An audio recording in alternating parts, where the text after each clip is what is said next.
Gue kalau misalnya minum ice americano ini, gue kena kafein sama gue kena nikotin. Gue kerja itu nggak tahu. Fokus. Ini kalau gue ya, gue sih sama teman-teman dokter sih diketawain ya. Tapi makanya gue pengen nanya nih ke lu. Gue fokus banget. Jadi gue kadang harus pakai sisa bahkan. Oh. Jadi gue tuh bahkan suka manggil orang sisa private datang ke kantor gue sisa di kantor. Oh ya? Iya, biar gue tuh fokus. Jadi gue bisa minum kopi tuh gue banyak banget. Kafein tuh gue mungkin 4 kali sehari. Gue Oke. ekstrim. Kopi gue 4 kali nih, americano, terus gue sisa habis itu baru kerja itu wah. Oke, jawabannya itu memang kombinasi nikotin dan kafein itu memang Ada efeknya kah itu? iya ke saraf simpatis. Itu skripsiku soalnya. Oh, Jadi jawabannya adalah ya nikotin dan kafein itu kombinasi akan meningkatkan sistem kerja saraf simpatis. Nah, kita harus tahu saraf simpatis itu sistemnya dua, flight and fight. Flight and fight. Jadi bertarung atau kabur. Kalau zaman purba dulu kalau hewan dia setiap bertarung atau kita kabur. Artinya kita menjadi fokus, adrenalin kita naik. Jadi kalau kamu mengkonsumsi kafein dan nikotin itu kayak eskalasi pangkat 4. Karena kafein sendiri itu stimulan, nikotin itu stimulan. Kau campur dua-duanya, maka kau akan ngerasa fokus. Dan itu benar.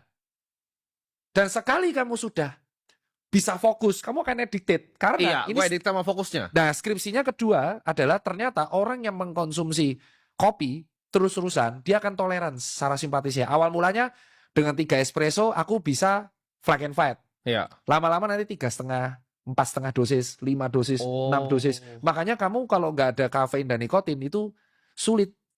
Iya, gue nggak bisa jujur ya, gue nggak ngopi nih nggak bisa kerja. Nggak Itu bisa kerja. apalagi kalau ngopi dicampur sama nikotin, itu berat.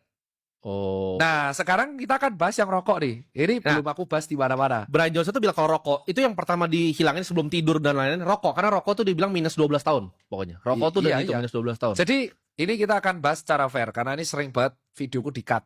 Iya. Aku nggak ada kesempatan untuk jelasin panjang. Rata-rata tuh hostnya tanya gini, menurut Anda lebih efektif mana?